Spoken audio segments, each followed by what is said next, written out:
Anybody go to Calverley C.V.? Or been to Calverley C.V.? Do you guys know what this might be? Tell everybody else what this is. It is indeed the box. So for most collective worships, I go into Calverley C.V. and I bring with me a box. So if you can't see and you want to come a bit nearer, do so, because this is the box. And she comes with me most times in different guises. And today, the box is going to be the kingdom of heaven. Oh, look at that, isn't she beautiful? Kingdom of heaven box. She's got pearly gates. And then when we open those up, there's fluffy clouds. You can see them. And there's angels flying around. Yeah? You see that? It looks very grand because the sun shining down on everybody in the kingdom of heaven.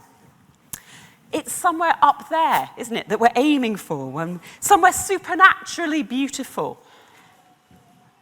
But is it? When you think of the parables Jesus tells us, the kingdom of heaven doesn't seem to be talking about angels and pearly gates. It seems a little bit more ordinary. There might be more down-to-earth stuff that's used to describe the kingdom of heaven.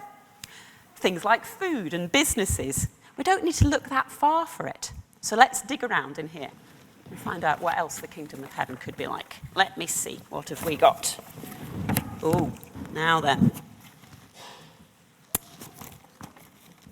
Jesus said, who knows what these might be? I'm shaking them up. They're tiny spices. Yeah, they're mustard seeds.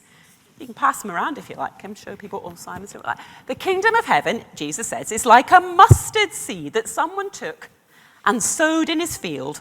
And it's the smallest of all seeds. But when it's grown, it becomes the greatest of shrubs. And it's so big that birds can roost in it. Wow, that's a bit of a strange image. Seed.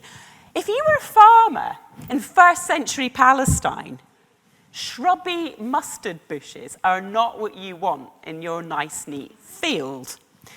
If mustard seeds get into your wheat unnoticed, it's like sowing a really annoying weed.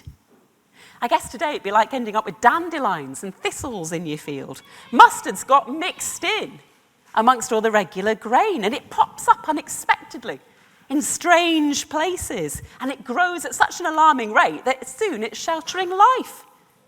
So if the kingdom of heaven is like a mustard seed, maybe it's disruptive. Maybe it's surprising. Maybe it's a bit chaotic. If Jesus is a sower, he's sowing things that are going to pop up unexpectedly. They're tiny. They might be defiant. I wonder, then, where God is surprising us and disrupting us. I wonder where the mischief and the mustard are springing up in our neat and ordered lives. Okay, what else is the kingdom of heaven like? In here, I've got another little jar. Does anyone have any idea what this might be? It's a bit softer.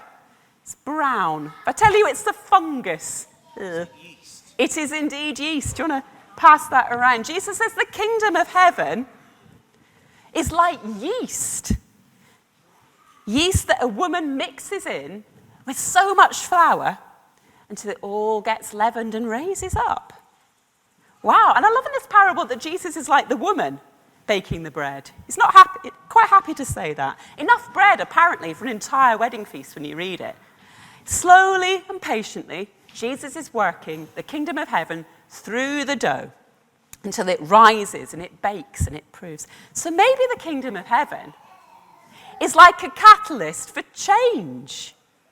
Maybe it's something that eventually gets baked through all that we do.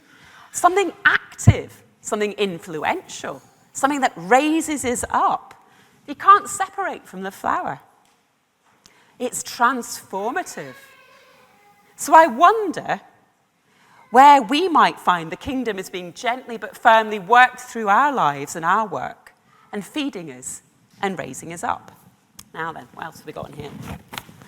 Well, this is a bit bigger. Ooh, we heard about this one in the parables. What's that? Can you see? It's a bit shinier. It's a treasure chest. Now, I might ask you to walk around with that one if you want some poor people to see my treasure chest. Yeah. The kingdom of heaven is like a treasure hidden in a field which somebody found and then hid, and then in his joy goes and sells all he has to buy the field. Wait a minute. That's a bit deceitful, isn't it? Treasure that's been found and not declared, and then sneakily hidden in a field, and then somebody goes off and goes, I really want to buy your field, and doesn't mention the treasure. Hang on a minute, he gets the treasure free too. That's a bit sneaky, I think. Who does the treasure belong to? The person who lost it? The person whose field it is? The person who hid it? It's not clear, is it? Perhaps then it belongs to everybody and nobody. All three people could say it was their treasure legitimately. All could say it's theirs. But it's clearly something that's extremely precious and extremely beautiful and full of joy, and everybody wants it. Whether you're honest or whether you're dishonest, there's something about that treasure that's calling you. So I wonder what we think about sharing the kingdom of heaven with unexpected people. And I wonder where God might be hiding treasure for us to find. What else have we got in here? Oh, let's see if I can get it out. In here, you can see the kingdom of heaven is like a merchant who has fine pearls. And when one finds one of great value, he sells everything he has to buy that pearl. I'll pass that around. There you go. Thank you for my treasure. There we go. So the kingdom of heaven is like a merchant in search of fine pearls. Well, that made me think a little bit about when Jesus says he's the shepherd in search of that one sheep, and he leaves the 99 behind.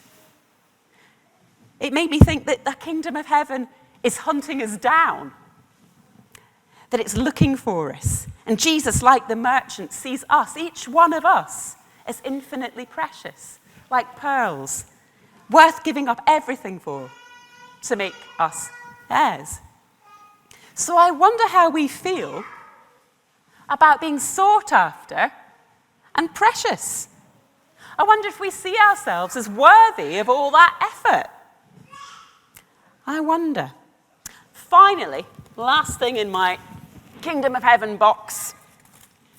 Oh, thank you to my daughter for making these little fishes. I made the rubbish ones, she made the good ones.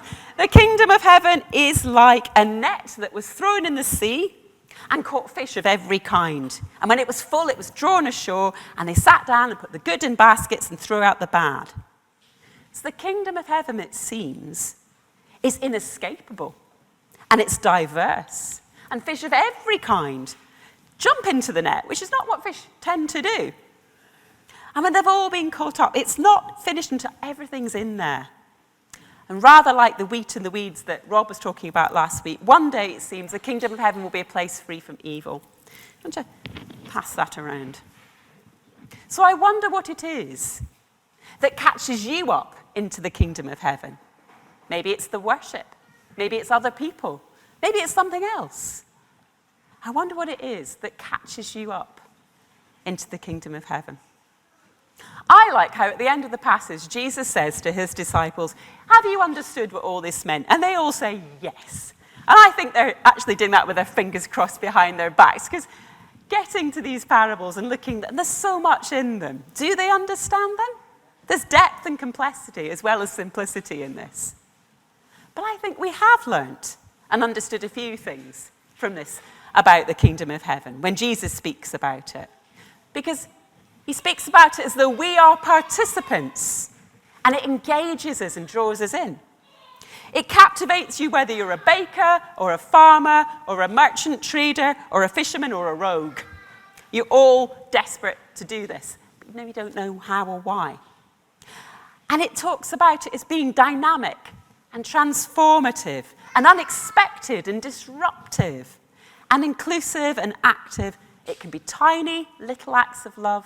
It can be vast, huge acts of justice that's accomplished.